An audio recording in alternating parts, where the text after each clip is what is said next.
One of the main arguments of reading the Bible supernaturally is that the goal, the ultimate goal of the Bible, determines in significant ways how we read the Bible. So the goal that I lay out, for example, the ultimate goal, is that God's value and God's beauty would be exalted in the white-hot worship of a bride for God's Son gathered from all the peoples of the world. So you can see that the goal of reading there is not just knowing, but worshiping.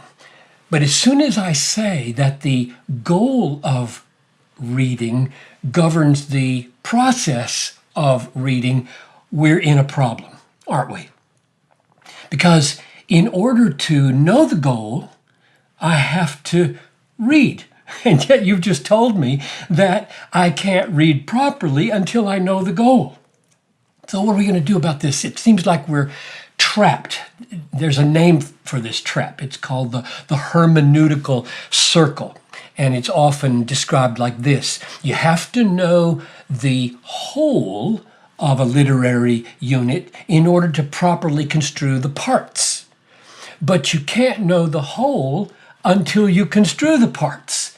And so it feels like we're trapped and there's a vicious circle. So what's the way out? The way out is that good writers always give enough self-correcting clues so that as you begin to read their document, false understandings that might happen after one or two words get corrected by a third or fourth word, and clauses later correct what you saw in the first clauses. For example, if you jump into Colossians chapter 2, verse 21, and you read the words, do not handle, do not taste, do not touch. And you might say, oh, I got that. Paul is giving us some nice, crisp, plain guidelines for how to keep ourselves pure.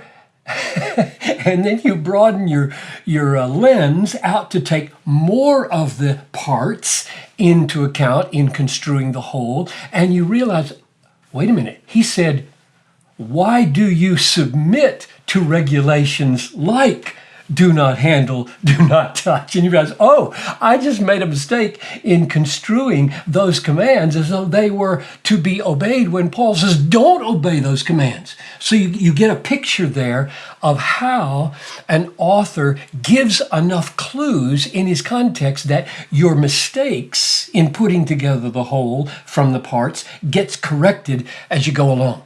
So here's what that means for my purposes in this book. When I say that in order to read the Bible as it is intended to be read, you have to know what the goal of the Bible is, and yet you have to read the Bible in order to know the goal.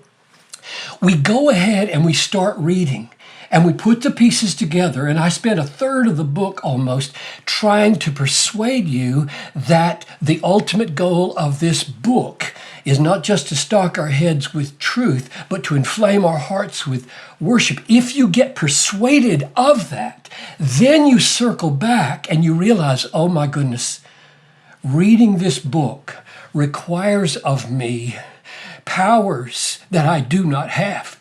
I can't make myself be a worshiping person. I might be able to accumulate some factual knowledge, but I can't change my heart and make myself have a flaming white-hot zeal for God. And you're thrown then onto prayer and faith so that God would come and do a supernatural work as you read, so that now that you've understood what the goal is, you read in reliance upon the power of the Holy Spirit.